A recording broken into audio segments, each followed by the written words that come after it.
Are you trying to grow a business while raising a family? Well, that's exactly what I have been doing over the last 8 years. And let me tell you, it is not an easy dance to do. Sometimes you don't know how to show up as the father, the parent, the spouse. You don't know how to show up as the business owner. And sometimes you feel like you're living two completely different lives. Well, in today's episode, we have a special guest to come on and talk about how to blend them together to live an amazing life and show up as a leader while raising leaders. So if that's interesting to you, well, keep on listening. Hi, I'm Brandon Lucero, and you're about to experience the new way to thrive in business, entrepreneurship, and life by leaning into who you are, what you love, and standing up for what you want to create. Get ready, because this is where we go against the grain, say no to outdated society norms, and we say yes to change in order to create a happier, more fulfilled world. Welcome to the New Generation Entrepreneur Podcast.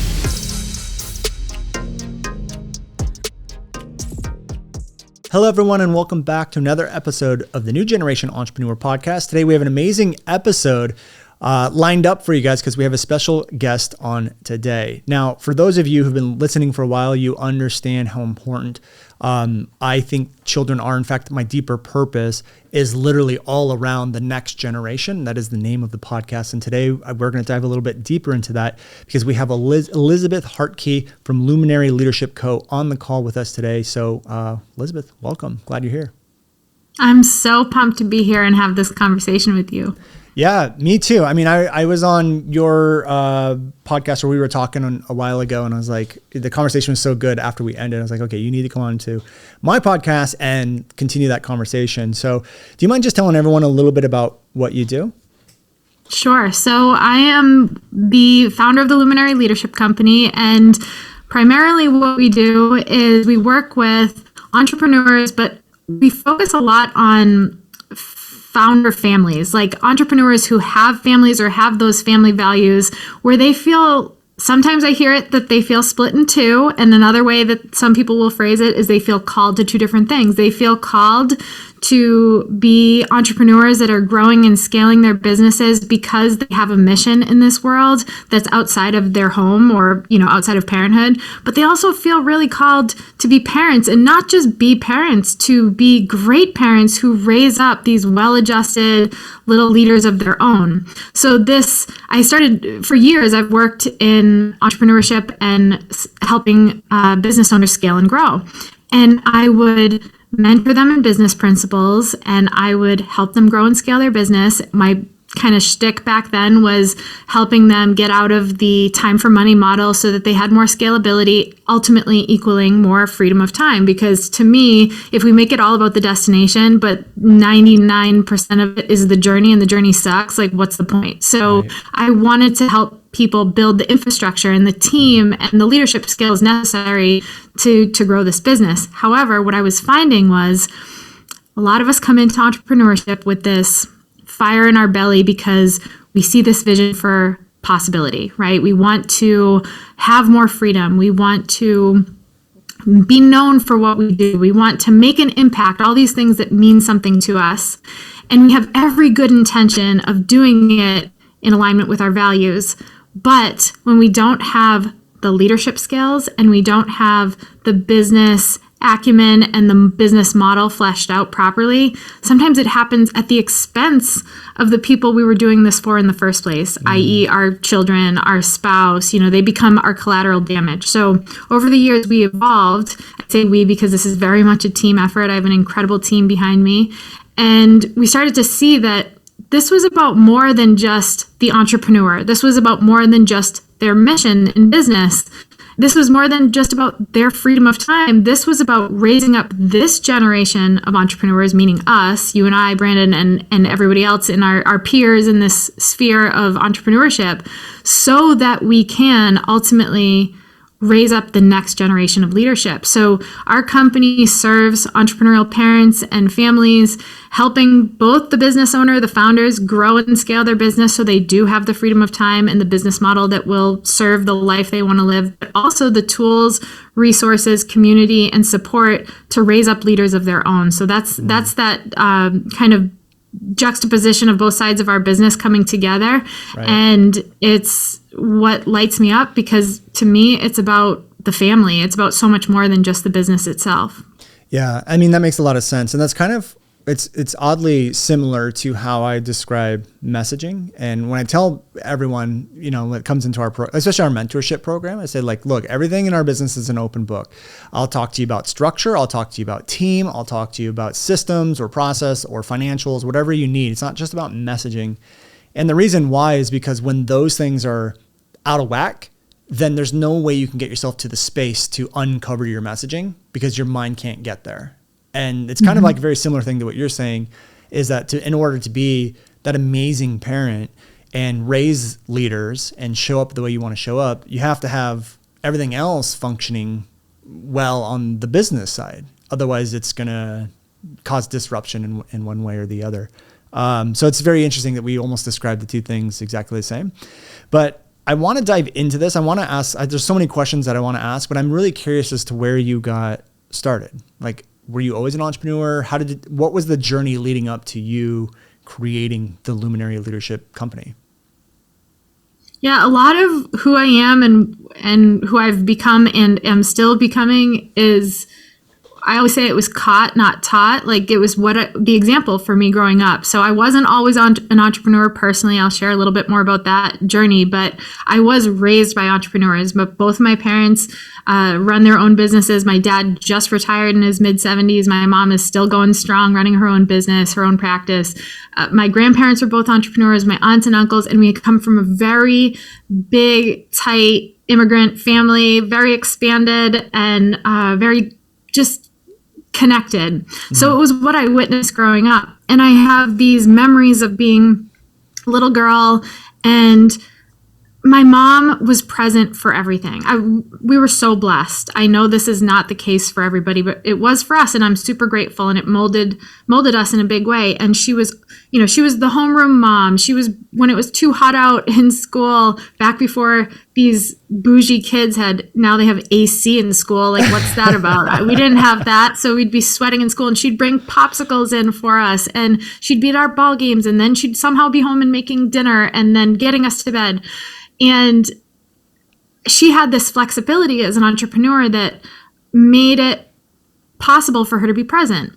Right. However, I do have memories of being little, maybe even as young as some of my youngest kids' ages, 4 years old or younger, of getting up at, 11 p.m. or midnight to go use the bathroom or get a drink of water and seeing the dining room light on.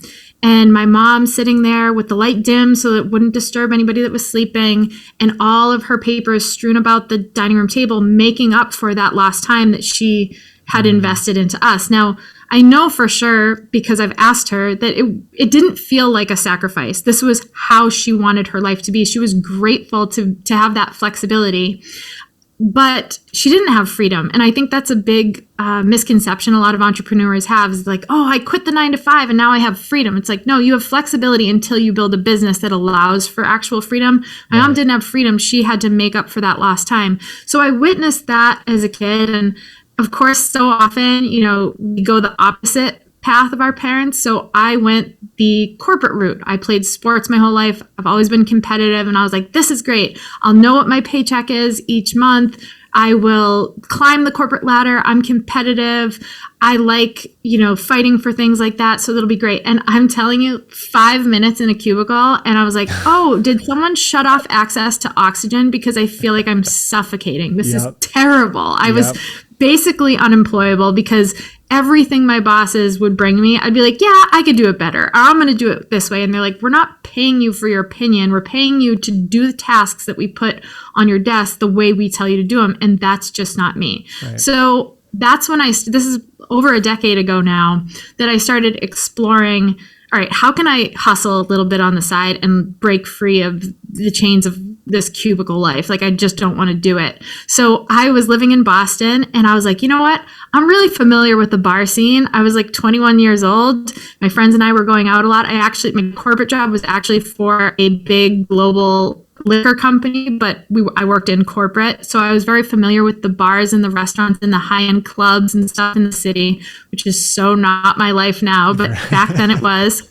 And I was like going around to these bar managers and club owners and I was telling them, you know what, I could do your marketing. So that's how my business got off the ground. I was just going into these places, having a drink with these bartenders and working my way up to the managers and the owners and offering to do marketing for them to get them on the map in a new way as there was social media coming on the scene in different ways that they could market. And when I tell you about that real quick. Yeah. Did you have experience with marketing before? I had it. Yes, because that's what I was doing in corporate. Okay. Got it. And it was funny because although I hated the corporate structure, I loved marketing because marketing is psychology. It's understanding how people think and tick and what gets them to do something. When I'm trying to get my kids to, actually listen to their mother, which is a feat in itself, I'm essentially, how can I market this concept to them in the best way that's going to get them to do something? Right. Yeah. So I loved marketing. I just didn't like the container. So I started taking those skills from my brief stint in corporate and saying, okay, how can I apply this outside of this world in a space that I'm familiar with, in a space that I enjoy at this stage of my life, and start to do that. But I'm not a city girl. I'm a country girl. I'm not a bar scene girl. And I was quickly learning that it wasn't the most integrity driven environment. The people weren't so savory.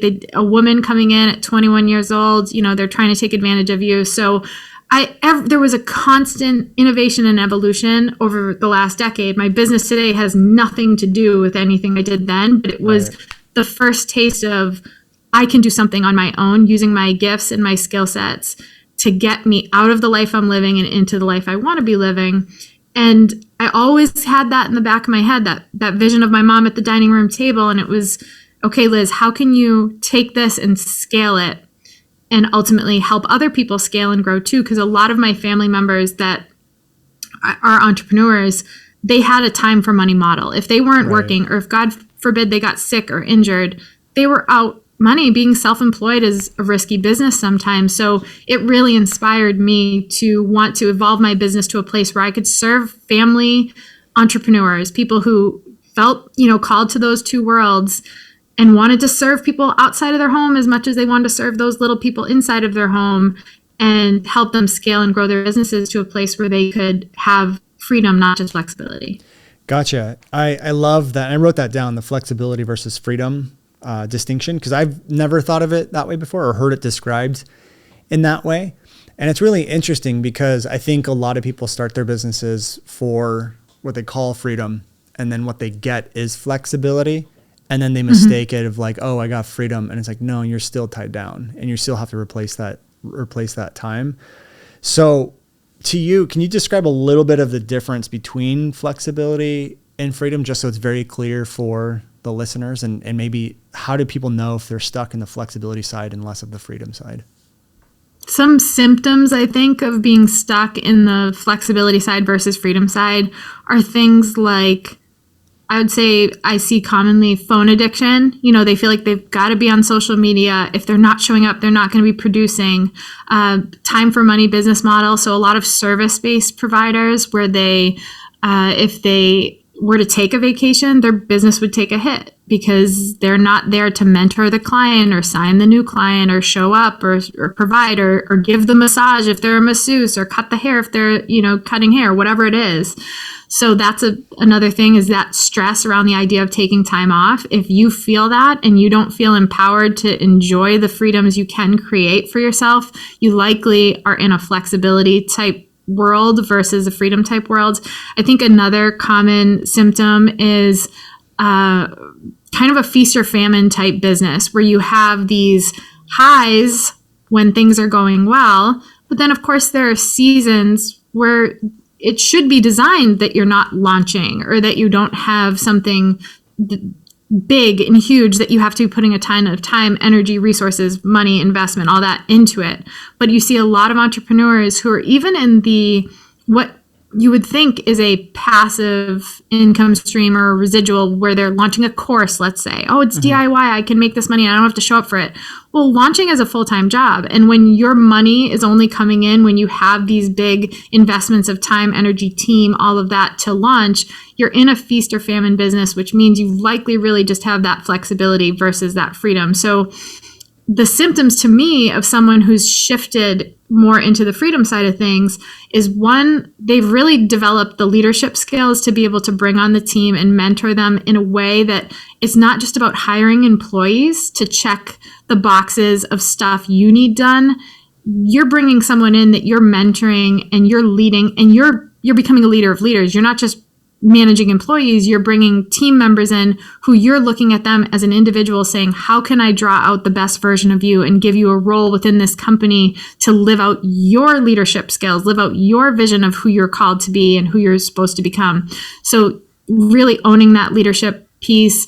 They also don't have the level of stressors because they have cushion, whether it be financial cushion, because maybe they have multiple income streams instead of all their eggs in one basket, or all their eggs in maybe two baskets. Right. They maybe have started investing. They work with a financial advisor so that they are making conscious and intentional decisions with their money. It's not just how much money am I making, it's how much wealth am I generating. They're two very different things. Right. We teach that. I have a really high level mastermind, my incubator, and those clients are people making 7+ figures, some, still in the high six-figure range, depending on the industry, but they're making really good money. And they've started to tip the scale from making money to generating wealth. That's a conversation we commonly have within there. They don't just care about growing a business. They care about creating a legacy business. What does that look like? Is this something I can eventually sell, or is this something my kids could come in and run with me or take over someday? So they're future thinkers. They're thought leaders, and they're living by their values. They're not just paying lip service to them, which I would say finally is probably the biggest differentiator for me, Brandon, is I can see when someone has their values that they say they live by or that they think are important, and then someone who's honoring their values. They don't have to talk about it because you can see it in every move they make. Right. They eat, sleep, and breathe the things that they believe to be true and say that they are, and they don't need to rattle off, fitness, faith, health, this, that, because you see them living it, because they have the white space and the margin in their lives to do it. And then when it comes to kids, you see the ripple effect in the kids. So when someone my mom was a kind of a freak of nature. I joke with her. I had her on my podcast, which was really fun and torturous for her because she's never done anything like that. She's like, you've got to be kidding me having me do this. Right. But she, I jokingly said to her, like, did you have a twin that we never knew about? Because I feel like she was a rare breed that didn't really need sleep and was completely selfless, both in her business and in her family, that she didn't care if she was working till 2 a.m. That was just, she saw it as a blessing. But most people that just have the flexibility, their kids ultimately feel that because they can't show up the way that my, like I said, she's a freak of nature, don't compare to her. But most people, when they're still in flexibility, there's a cost. Maybe it's their marriage, maybe it's their sanity, maybe it's their health, maybe it's their kids, but it's going to show up somewhere other than just the business. Right. It sounds like living in the flexibility is also just not living the life that you really want. It's like it's sacrificing certain things for certain things. Like, I really want this time with my kids, so I'm going to sacrifice my evening. But at the end of the day, I don't really want to stay up to 2 a.m. doing paperwork. I'd rather be sleeping or watching a movie or connecting with my spouse or whatever it is. And it sounds like also they're stuck in executing the skill, which I think is something that it's hard to let go. It's hard to so many people get stuck into this. I'm the person that people come to me for this skill, and they don't think they can outsource it or teach it or create a philosophy around it. And they think it has to be done 100%. But I remember Drew Canole said once that one of my mentors, Jim Fortin, was also a mentor for Drew. And he asked Drew, because Drew took his company from 0 to 100 million a year. And he said, what's the one thing that allowed you to scale And he says, as soon as a task became 70% perfect and it was replicatable, we moved forward with it. So I didn't need someone to execute on 100% of what someone else or I would do. It was just that 70% rule. And I think so many people get stuck in that. And it sounds like it keeps them in that flexibility. And then the freedom is like more what you're talking about, the mentorship. You can kind of let go. It's really kind of building a machine. But you said something I had a question about, which was the difference between saying the values and seeing it. I guess the clarifying question is, how do you see it specifically? Like, I know, like maybe on a social media post, someone might say, here's my values, but like on social media, for example, is that a place where you can start to see someone's values come through? And if so, what does that look like in the form of like content in social media? That's a good question. I feel like I take personally, and I don't know if this is right or wrong, but this is just me. I'm born skeptic. So I take everything I see on social media with like a bucket of salt. I don't really feel like it's always an accurate portrayal of reality. I mean, even for me, a lot of people would be like, oh, you're so this or you're so that. I'm like, oh, that's funny. You must think that based on my social media, but like, that's not really me, or you don't really know these aspects of me that fully support this aspect of me that you're talking about. So we never know someone intricately there. I think I see it more in just how they live. So on social media, I'll give you an example of how I see a lot of people paying lip service to something versus reality.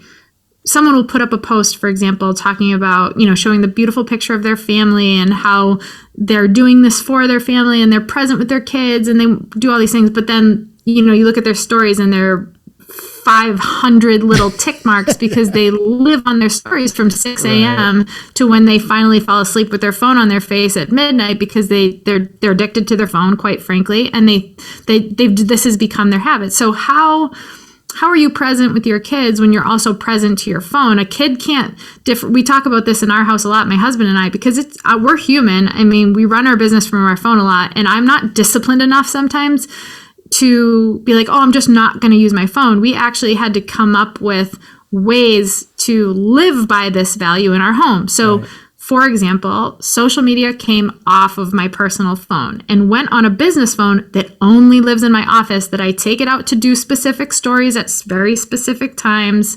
But ultimately, I've removed the temptation because I want to live by that value, but it's really hard. I'm envious of my mother that she wasn't, the only competition for her was the house phone with a curly cord to talk to her sister, her mother, or the box TV in the living room. There wasn't a million different ways people were getting in touch and showing their lives or whatever. So we have to fight those temptations. So that's one example. But I think the bigger example is how they show up in their business. Maybe it's for their clients, or, a lot of people will talk about integrity, but they'll make a decision within their business that's really dictated by money.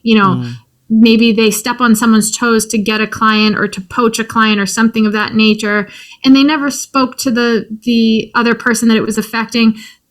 That's not really an integrity, but you claim integrity as one of your greatest values. So you see it more in how people just kind of do the day-to-day things. Like, how are you really showing up in the world versus what are you saying how you say you show up in the world? They can often be two very different things. Yeah. And I guess it's important as an entrepreneur to understand that and to realize that. I mean, I had an experience, I don't know, like maybe 4 or 5 years ago where I just had something off in my life. I wasn't depressed but I wasn't happy. I was just kind of like blah. Like, it's just like something's off. Like there's no like logistically on paper, everything seems fine, but something's off. And I couldn't figure out what it was. And then working with Jim, he brought me through this exercise with values. And I started to realize that family was actually my number one value. Business and success were number two, but I was living them opposite. I was living them as business number one, family number two. And then when that started to get fixed, I just started to feel better. Like I started to feel more powerful. I started to feel more, I guess, in control. I don't think we're ever really in control, but I felt more in control. I just felt like it fixed whatever I was feeling.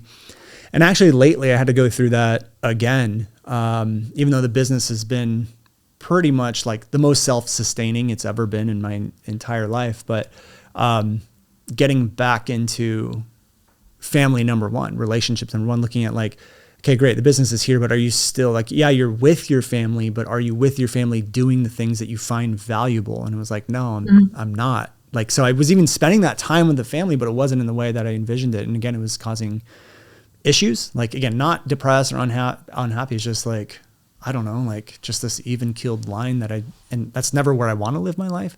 So it sounds like it's great for people to understand those things as an individual and a business owner to keep yourself in check. Not even necessarily needing to be broadcasted or whatever, but it sounds like when it's in check here, people will experience it on the external as well. Am I describing that accurately?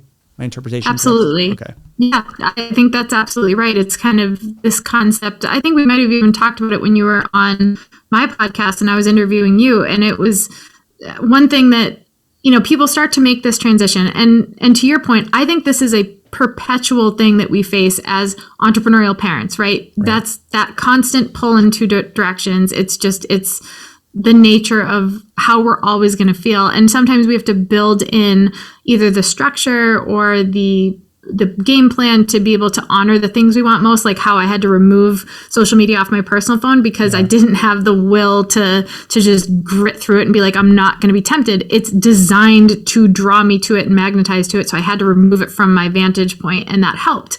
But I think too, a lot of entrepreneurs, as they're starting to make this transition, they understand the concept. They're like, okay, let's use your example. Family is number one, but I'm noticing that business is kind of taking priority. So I'm going to carve out time in my schedule where the kids or my wife or whomever is the focus. They do that, and then they almost show up for that as it's a business meeting. So they're physically present because they're smart enough to say, I need to build this in my calendar. If it's not in my calendar, it's not real. I'm not honoring it. But then when they're in it, they're physically present, but they don't feel present. They still feel pulled somewhere else. So there are many layers to this process. To me, personally, this is something I battle. I'm a 3 on the Enneagram. I'm super ambitious. I love creating new things. I'm an innovator. Our company is evolving at rapid pace. We're hiring new people like mad. There's so much going on. But if family is truly the nucleus of everything I'm doing, what I call my true north, then I have to do more than just honor it in my schedule. I have to honor it in me, like in the core of who I am. So when I'm with my kids, my mind's not even pinging somewhere else, which has been a discipline that I'm not perfect with, but is something that I'm getting better and better with. And to your point, it feels right. Like you just kind of feel it in your system, your mind, everything feels lighter. And it's not always easy, but it is something worth focusing on, in my humble opinion, because what's the alternative? You're gonna be present with your kids, but not really feel those moments or remember those moments because your mind was somewhere else. It's just, that to me doesn't feel worth it.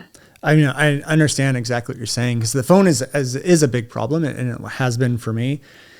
And I literally have to leave the phone home sometimes. And then I feel worried about doing that in case there's an accident or what happens. Cause I like to load my kids up in the little trailer thing and take them on adventures on the trails and with the bikes and stuff like that.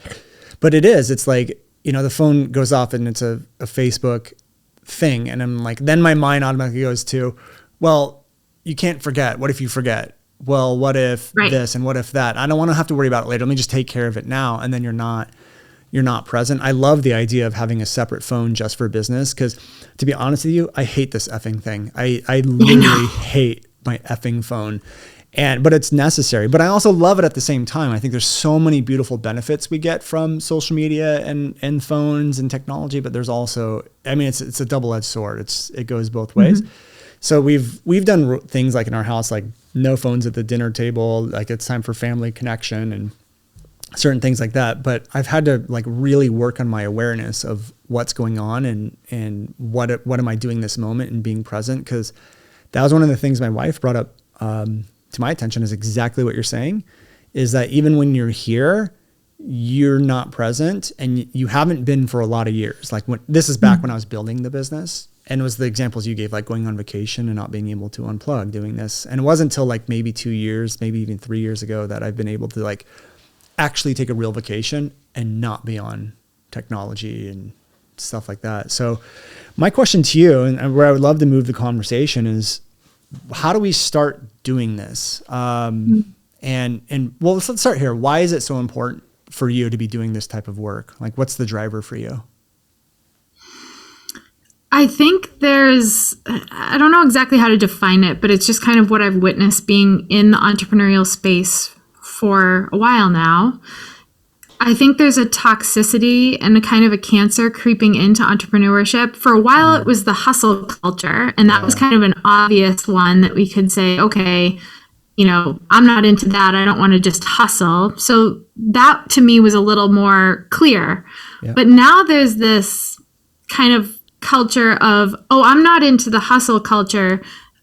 Do it this way. And it's almost like a wolf in sheep's clothing. Like it's almost what we're talking about with the values thing. It's like it shows up like it's so much better than hustle culture. Oh, no, I'm not going to hustle my life away. I'm going to be present with my kids. But it's not actually creating things that allow the entrepreneur and the family to be connected and to honor those values, because it's still underneath the surface is requiring some level of hamster wheel, because it's not, it might be business strategies, but maybe it's not elevating the entrepreneur into their next level of leadership and helping them break through and helping them be a future thinker and helping them with the little kind of granular things that are so important, like we were talking about, where, it tells them to carve out time in their calendar, but are they mentally working through the process of being actually rooted where they are in that moment? That's a whole different thing than just, just carve out some extra time for your kids. Right. So to me, the expense of us not doing this, and why I've felt so called to shift from just serving entrepreneurs into really focusing on the functional entrepreneurial family, is because I think the cost is so great. I think the culture is screaming for everything opposite of this. It's not supporting the family. It's the school systems are not naturally teaching leadership skills and, financial or wealth strategies. Like they're not teaching true health or so all the things we really need to be abundant and thriving and the wholesome version of success and in strong marriages and raising brave, courageous, leadership driven children. We're not getting it anywhere else. So sometimes maybe an entrepreneur reads a book that inspires them to start to weave this into the conversation with their kids. Or maybe they're blessed like I was, where they had the example at home. But otherwise, we're kind of all, you're an island as an entrepreneur, you're an island as a parent. We wanted to bring everything into one space and to say, hey, you have permission to do this differently. That means it's not going to look the same as what the rest of the world is doing right now. But the cost of us not focusing on this is really the well-being and the future of our children. So to me, that's worth its weight in gold, and it's worth dedicating my life to that, because I look at I wouldn't have done this before I had kids, because it didn't register in my brain. I was compartmentalizing my life. It was like, I'm going to have a business. Someday I'll have kids. But now I have a 6, 4, and a 2-year-old. God willing, we'll have more kids with time. And I'm looking at them as I'm working myself to the bone 6 years ago when I had my son. And I'm like, wait a minute, this is not sustainable. I'm not just going to magically grow up out of this someday. This is going to be my future. And I'm not like my mother, where I'm going to sacrifice and sleep 3 hours a night. So what's got to give here? And how can I shift more of my energy here? Because it's not really about me anymore. Yeah. This business isn't about me. It's about who I'm impacting.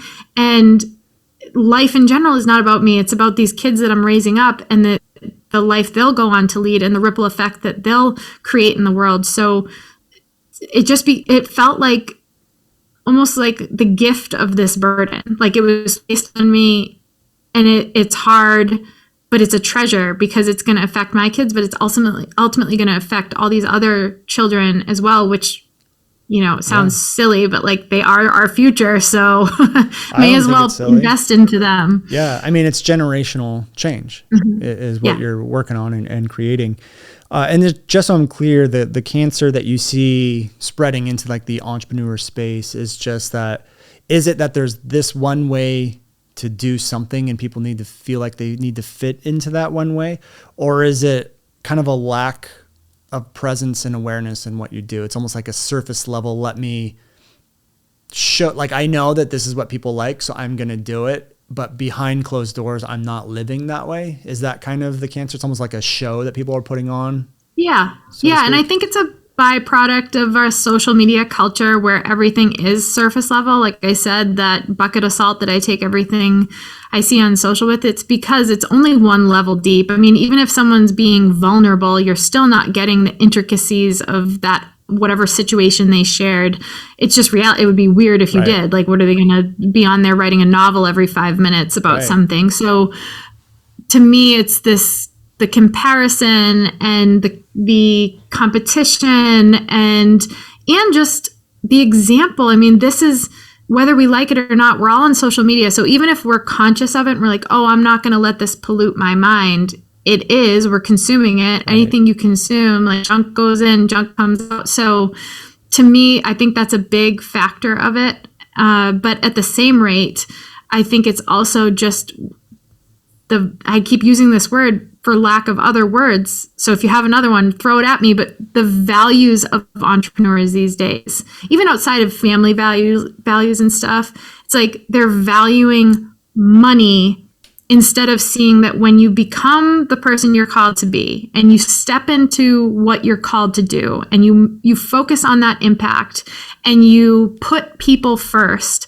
the money follows that. Right. But instead, people are being taught, oh, you got to have that strong money mindset. You got to manifest this and you got to like fight for the money.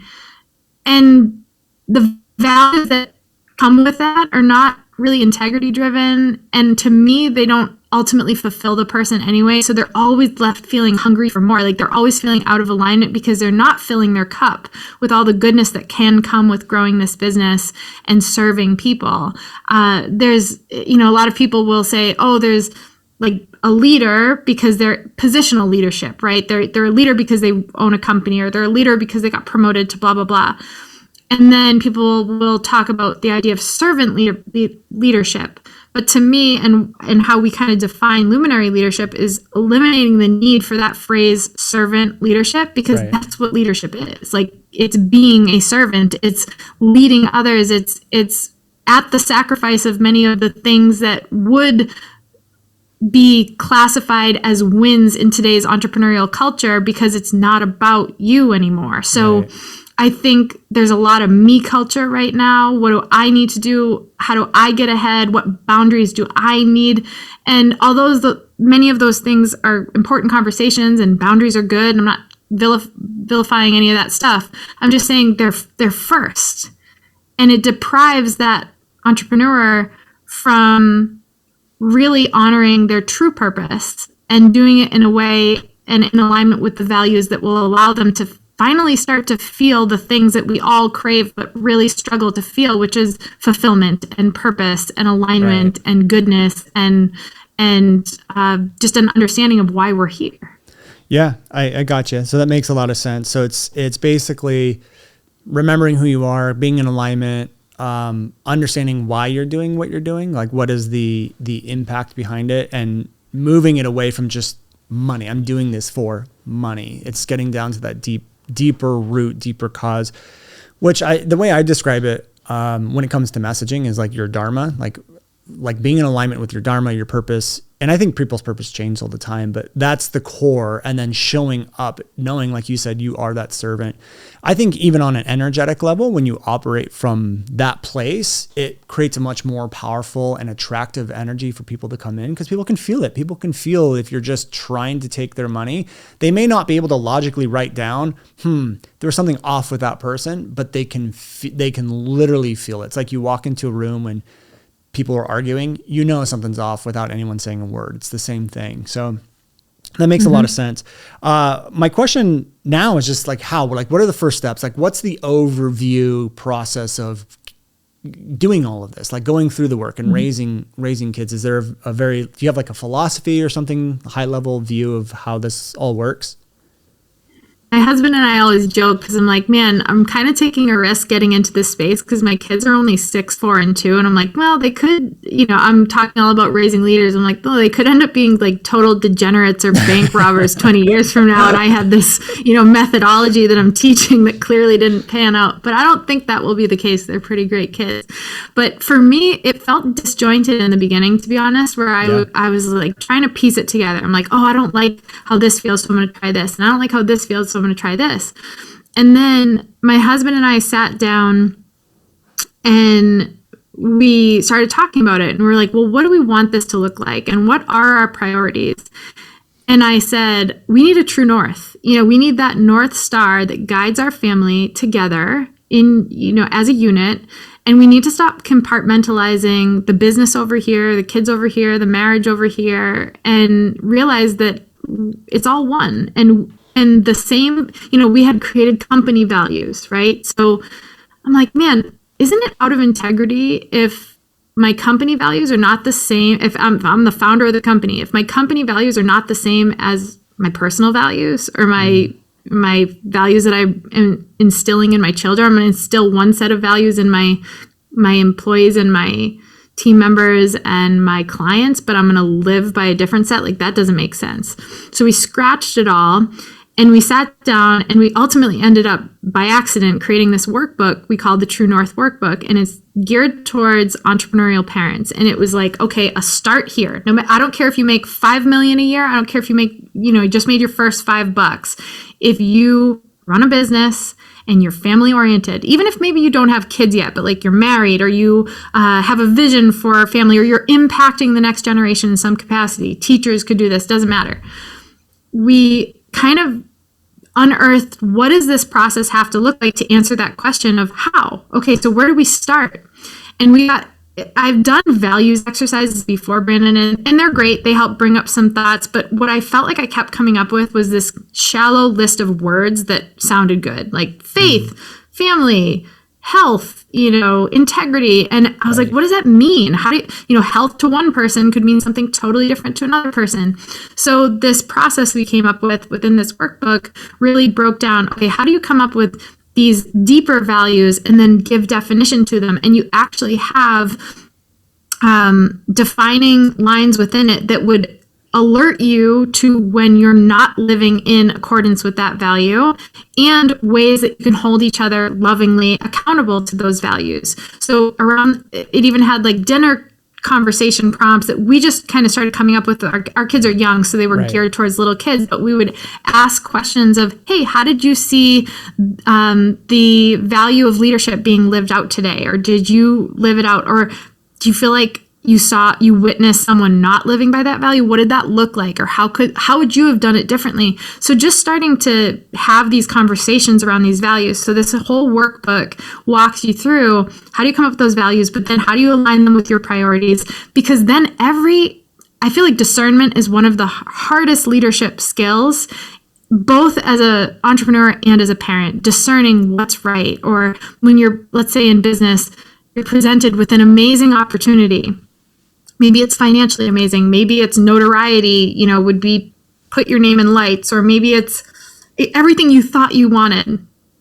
But this allows us as a family, we juxtapose that decision for us, for our kids, for our future, for our business, up against these values and these priorities. And it has made decision-making in all things so crystal clear for us. Right. Where things felt like we lacked clarity or we had to call in reinforcements, and Michael's on the phone with his mom, I'm on the phone with my mom, and we're like, what should we do? And we're allowing other people's values to come into the conversation. We can, like this, just like we look at it, we sit down and it's like, yes, this is for us. No, this is not. Yes, this feels light and right. No, this is heavy and will weigh us down in pursuit of who we're called to become. And it's helped our kids, even being so young, be able to identify who they feel called to be and how they want to live, or and sometimes it can change and evolve, where they'll be like, you know what, I really want to weave this priority or this value into the conversation because of what I've learned here, what I've experienced. So there's space to grow. But it's been so transformational. And we did it because we couldn't answer your question. Right. Where do we start? It felt like we were just throwing stuff at the wall, seeing what would stick, and finding that it was just becoming stressful, like another thing to take on. It felt too big. And now I feel like we have that true north. We have our North Star in how the Hartke family makes our decisions and moves forward and raises our children and raises our business at the same time and serves our people. Right. Okay, that makes sense. And I do have a clarifying question, and hopefully this doesn't challenge what you're saying. Is I guess my question is how do you do that? Because I hear you say like embrace who they are. You want your kids to embrace who they are and all that stuff. But if you're creating your family values, which are based off of your personal values, and then you're incorporating those into your family, there's going to be some level of indoctrination of your kids taking on your values as their own values. How do you navigate that so that they are still becoming their own people without becoming clones of you? Does that make sense? It does, and it's a great question. I can't say from experience we've encountered that yet because my kids are so little, right. But I know exactly what you're talking about because when I think back to my childhood, although my mom didn't have a workbook, my parents certainly instilled different values. And then as I grew up, I started to open my mind to, well, I think that's great, but I would define it differently. Or, like let's take faith, for example. You see that a ton where maybe you're raised up in one faith, but then you start asking questions and it has to evolve into something else. So for us, they're core values that leave the kids space to ask questions and explore maybe what someday their true north would look like for their family. It doesn't have to be a carbon copy.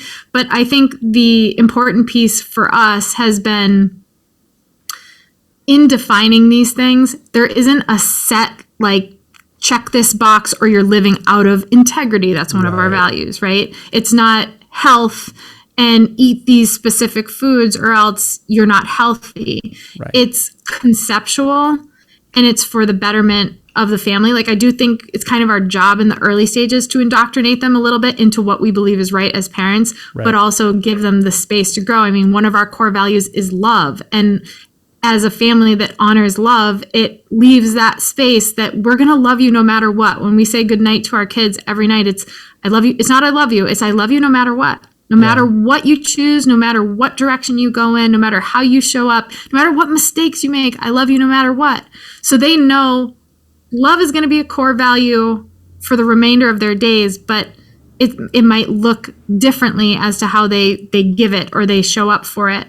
So I think we're still figuring that piece out, but our values represent the fact that we want to give them space to figure things out on their own. We want them to be critical thinkers. We want them, even though it's hard as a parent, to suggest to your kids that they challenge things and they ask questions and they don't just blindly take what authority says and make it their own.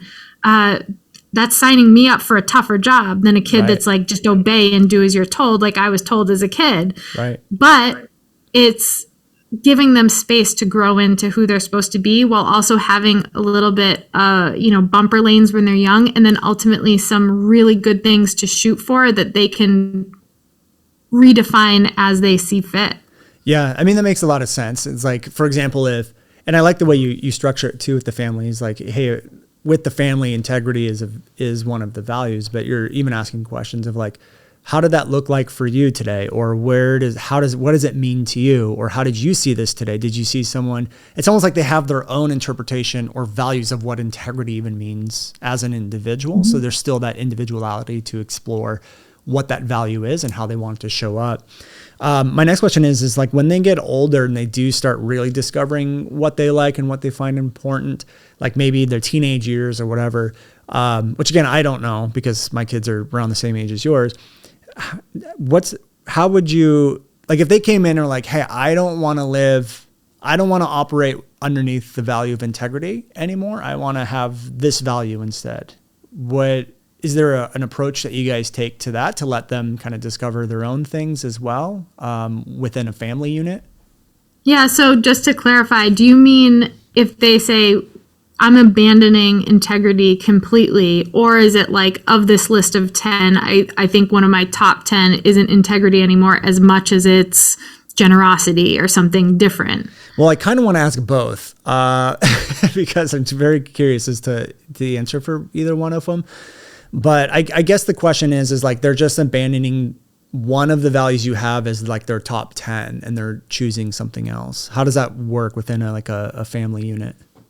Yeah, that's a great question. So I think we haven't obviously run into it ourselves, but our community has. And we've had questions similar to that, or kids that are older, or even college age. It's like, how do you do this when they're already pretty well established? Or I think the key is open communication and just, I think as parents, our temptation is to scaffold their whole lives, right? We want to just put the scaffolding around them and protect them and build them up how we want them to be built.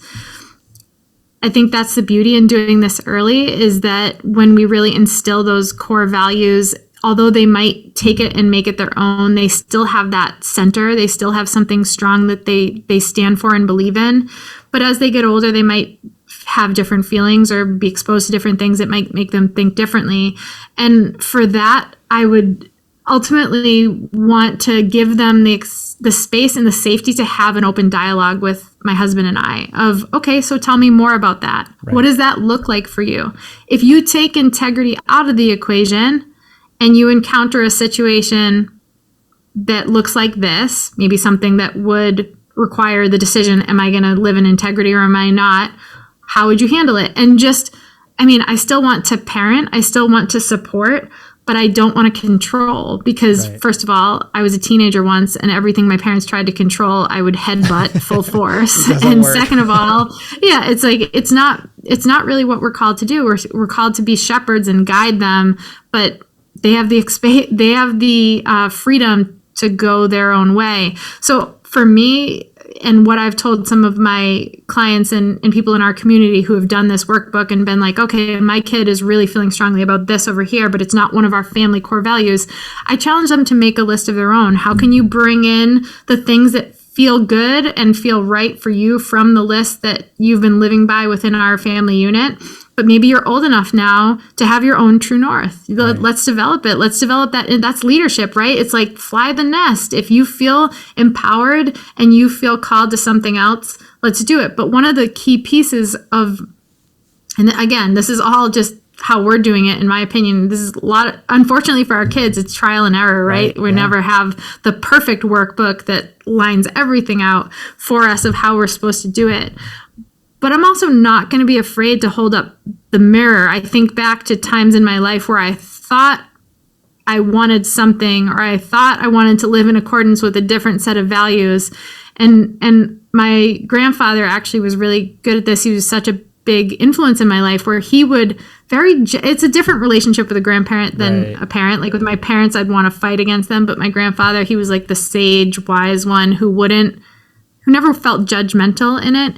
So he would kind of hold up the mirror and be like, okay, so what would this look like to you then? Okay, you don't want to do this. Let's look at the reality of that and talk me through that and push back on and challenge me. Is this really who you want to become? Or are you being influenced by something else or someone else that it just feels good in the moment, but are you thinking ahead? So I think there has to be a healthy balance of freedom to fly that coop and figure out what's right for them at the right ages, but also a healthy dose of challenge and pushback, because if you've done a good job, you know your kids pretty well. And I wouldn't be afraid to hold up that mirror because it could be in great service to them. Many of the things that my parents ultimately pushed back on, they were totally right looking back on it, but they also had to let me get burned a little bit. They had to let me go down that path to figure out on my own, like, oh crap, this is not what I thought it was. I'm going back to this backbone that that they've kind of taught me because it's really who I am. Yeah. And that makes sense. It's like, because even when you hold up that mirror or you have those conversations, it comes from a place of experience. It comes from a place of like, well, I have experience and I've lived and I do have some wisdom around these things where you can properly hold up a mirror to them and just bring up scenarios or challenge things based off of stuff will come up. And I also think, which is really interesting about all of it is that the way you have structured stuff, it is to kind of challenge and to critically think, which means that like at some point they probably will challenge those and come up with those things and question what your values are and if they are theirs and stuff like that.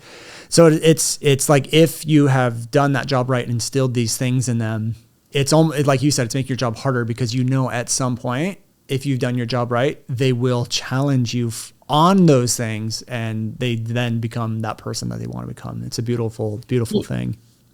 It is. They'll challenge them for themselves, but they'll also challenge them for you. So my son is 6 and he came into my office one day because my house office is right off the main part of the house, and I'm down in the barn studio right now, so I have a little space between them.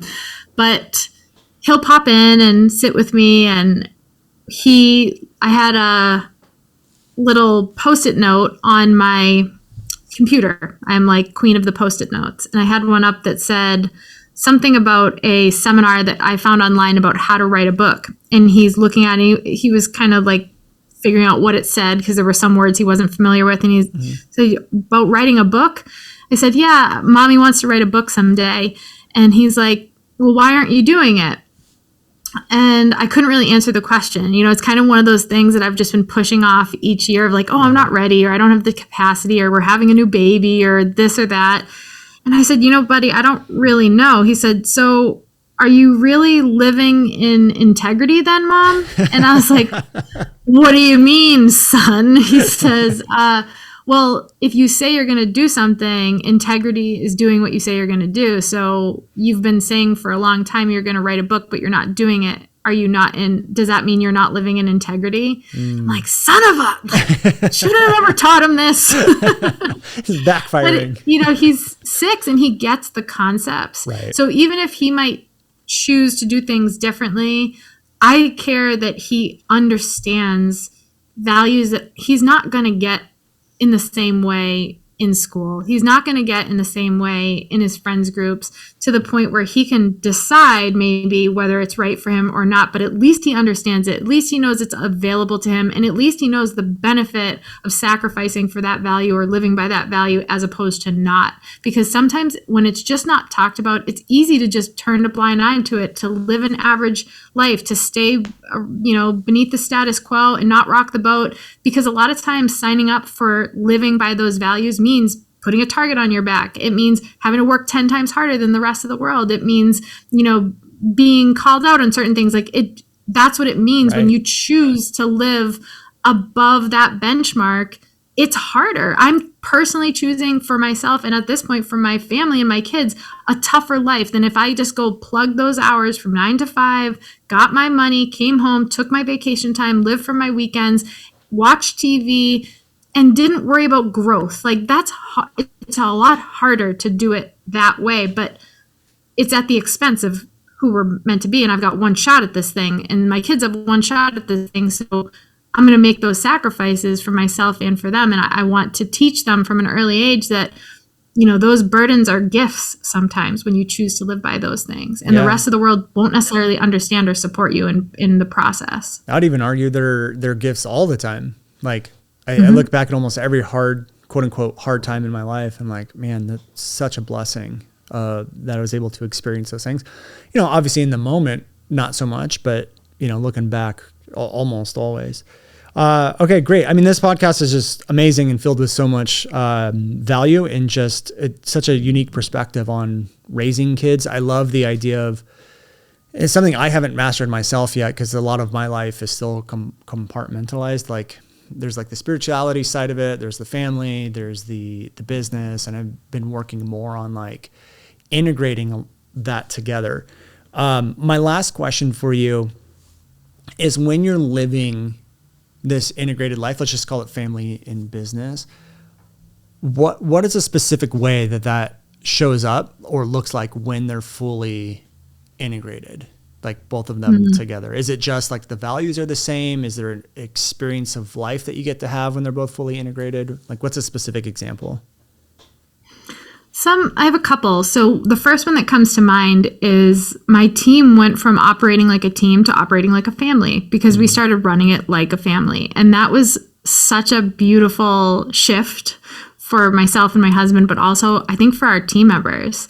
We started to get more connected to them. And instead of them just being a part of a business and, making X amount of money and doing these tasks, they felt like they were a part of something bigger than them. And they started to see the more intimate side of us, the more real side of us, the side that a family would see versus just I'm showing up, this specific way to appear a certain way. Like they were understanding who I was and seeing more of the mom side of me or the wife side of me or the side of me that's like, hey, kid's sick today. I'm not showing up for this meeting, or I'm showing up with a kid on my lap. Right.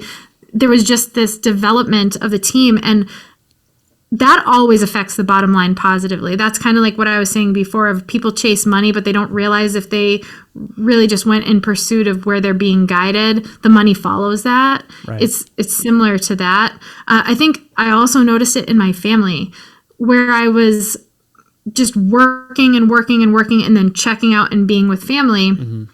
There could be this integration of those two worlds, and it felt more harmonious, where my husband understood why I was working so many hours this particular week or, so stressed out, and he could show up for me as my husband for his wife who was stressed out in the business, but it was showing up in the home, and he could go above and beyond instead of being annoyed or frustrated, like, oh, you work this much and then you show up for us and you're stressed. Like, how is that fair to us? He could be a team player for me as the whole person, the woman running the business, but also the woman coming into the home life feeling like, man, I'm struggling. I'd come out and maybe he'd have dinner ready for us, or he'd be like, you know what, tonight I've got bedtime, go take a bath or something. Probably because he was like, get the hell away from me, you're so annoying. Go have a glass of wine and leave us alone. But it came off very nicely. So I just started to see those two worlds come together. And it's a little bit of an intangible thing, but it makes all the difference in that I felt better. Like I felt seen and understood. I wasn't just a mom over here and a wife over here and a business owner over here. I was Liz, and all these things were a massive piece of me, and all those pieces of me were being honored both by me, but also the people who knew me, who interacted with me, my husband, my kids, and my team. And my kids, my daughter is 4. She just wants to be around me. Right. So she hangs out in my office.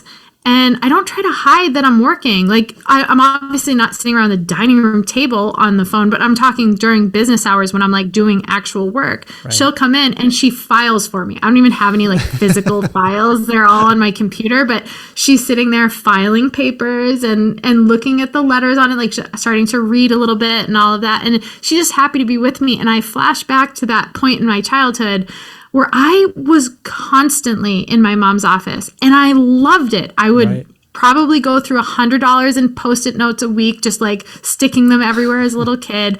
I remember when I was a teenager, me and my best friend photocopying our butts and putting it all over my mother's office's conference room. And she came in, there were like 200 photocopies of our butts. Like it was a part of my life, and I want it to just be a part of their lives. I don't want it to be like, oh, finally mom's done work at 4.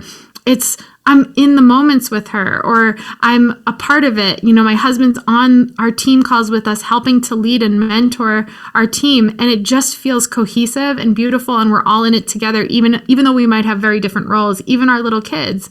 And to me, that's how I was raised up. And I forgot for a little bit about that. I forgot that some of my favorite memories were playing in the office and getting to watch my mom do her thing and serve her clients well. And I witnessed that all those years, and it was such a gift, and it made me into who I am. I don't know why for a couple of years there I lost sight of that, and I really tried to divide, and that's just, I don't know, it's always going to feel like you're being split in two when you do that. Yeah, I mean, I relate 100% to what you're saying, and it's almost like it's very easy to get caught up in like there's the business Brandon or the business you, and then there's the family you. But what it sounds like the shift that you've been able to make and you help people make is that you are you. Regardless of where you're at or where your attention is or where your energy is going, you're you. And this year, it's been the first year that I've really just taken a step back from the business to just be away. So I'm not working like 40 hours a week and just kind of relaxing more, like enjoying life a little bit more. But the thing that I've realized is that I was still having the two different compartments like you talked about. And I realized that that was actually bothering me. It was actually, and I didn't realize it, like not having my wife integrated into the business or really understanding what we've really did. I didn't realize how big of a thing it was. And then at our last event that we just did, she came on as the event planner. And because she's always wanted to do event planning, and, you know, she's kind of moving to a new identity in her life besides just mom. And so she's kind of discovering her passions and stuff like that. But then having her at the event for 4 days, and just didn't realize how important that actually was for me, like integrating the family and seeing what I do and breaking down those walls of the compartments. It was beautiful. It was like, wow, I never knew this was so important to me. Even like, so we did the event and it was in LA and it's about an hour from where I live. And I drove there and back every day. Normally I would get a hotel or whatever. I'm like, I don't want to be away from the family for 4 days. And so just knowing that like I was going to get up in the morning, make coffee and stuff and drive through traffic and get to LA with my wife instead of by myself made me sleep so much better too. It was like those walls were coming down. And I'm like, I just never knew life could feel this good. It was like rediscovering the integration. And I've been doing it without realizing that's what I was doing until you started walking us through it. And I was like, oh wow, that's what we're doing right now. And I'm like, it's just beautiful. And I'm glad that you're out there helping people discover that, because just even in my own life, doing some of what you're talking about has just been just so magical and beautiful. And it's like one of those things I didn't realize I was missing until I just, felt it and discovered it. So yeah, thank you for coming on today and sharing that with everyone. I do want you to let everyone know where to go, because I have 4 questions, rapid fire questions that I like to wrap up every episode with. But before we do that, where can people go to learn more about you and work with you and all that good stuff? Yeah, well, first of all, it's been such a joy connecting with you and getting to be here. And it excites me to hear that you're doing that, because it's only going to get better and better. And when I think about, it sounds morbid, but like sometimes when I think about looking back on my life someday, which by the way, we don't know if that will be tomorrow or God willing, 50 years from now. I think about it and I'm like, man, no one's really going to remember me for the business stuff. They're going to remember me for who I am and the impact I made and the people I connected with.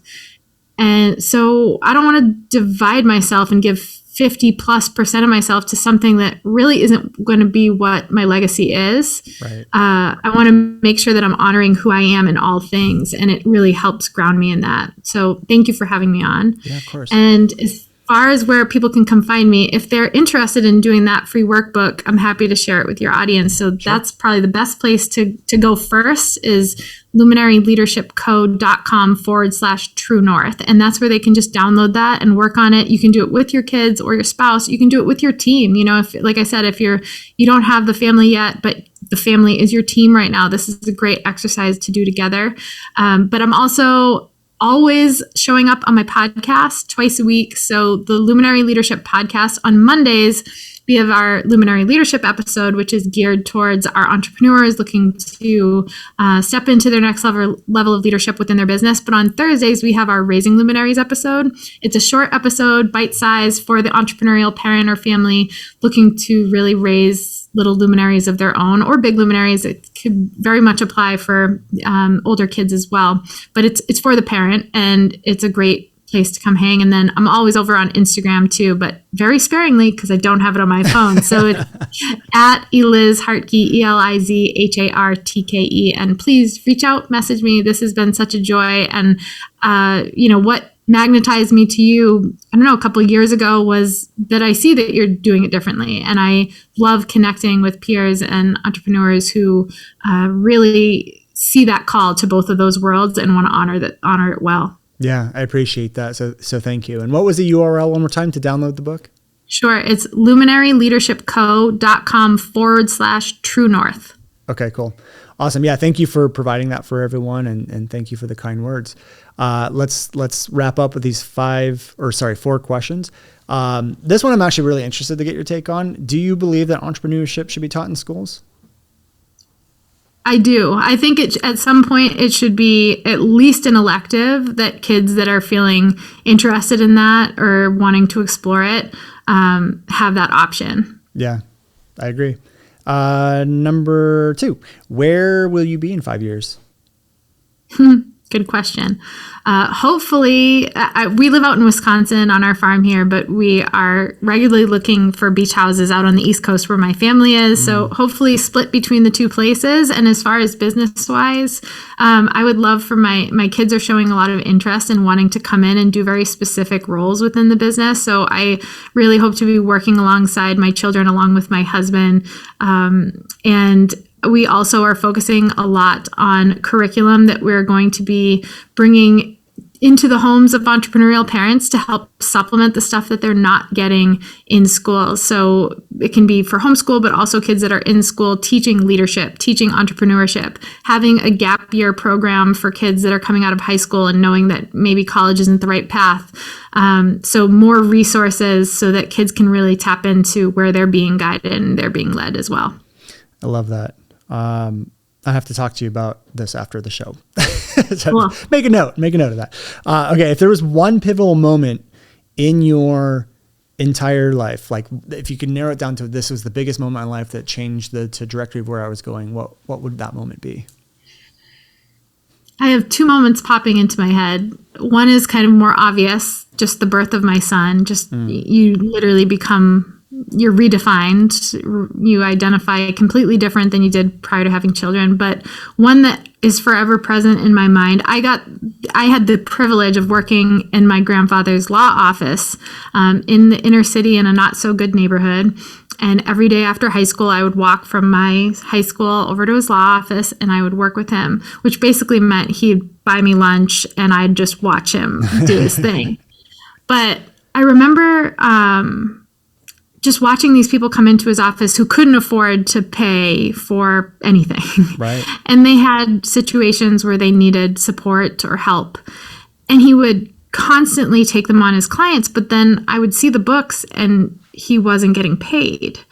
So I kept wondering, like, this is a business. How is this working? And I remember asking him about it, and he very clearly, I don't even think he looked up from his desk as he was working on his paper, said, 99 of them could be taking advantage of me, but if one of them is being served through my work, then it's worth it. And I just knew that I wanted to live my life by that. Like that to me became such a guiding light of people first, and the money will show up when you do the right thing. And when you serve people well, you'll be able to make your way. And I that's always stuck with me. I love that. What a beautiful story. And the last one is, do you make most decisions with your head or your heart? I'm a heart girl. The hubby is my head. I'm the heart. Yeah. He's the data analytical one. And I'm the like, ooh, this, I feel drawn to this. Let's do it. And he's like, it costs $46 billion. I'm like, whatever, we'll figure it out. The money will show up. We could do it. Yeah, that's what I find too, is usually people that are more like the business owner that's more of like operational data driven is usually like the head. And then the visionary is usually more of the heart from what I've experienced. But anyways, awesome. This has been an amazing episode. Thank you so much for coming on and sharing your wisdom with everyone. And for those of you who want to either raise a luminary leader or become one yourself or integrate both family and life and business a little bit better, I definitely recommend checking out Elizabeth. So again, thank you so much. And we'll talk to all of you guys on the next episode. Take care, everyone. Hey guys, thank you so much for checking out another episode of the New Generation Entrepreneur Podcast. If you enjoyed this episode, go below, hit the subscribe button, and make sure you click on that bell icon and get notified every time we drop a new episode. Now, if you're looking for the show notes, we have them linked underneath this video, as well as our social media handles and some links to free training and offers that we drop from time to time to help you guys even further. So go check those out if you're interested, and thank you so much for tuning in to the New Generation Entrepreneur Podcast.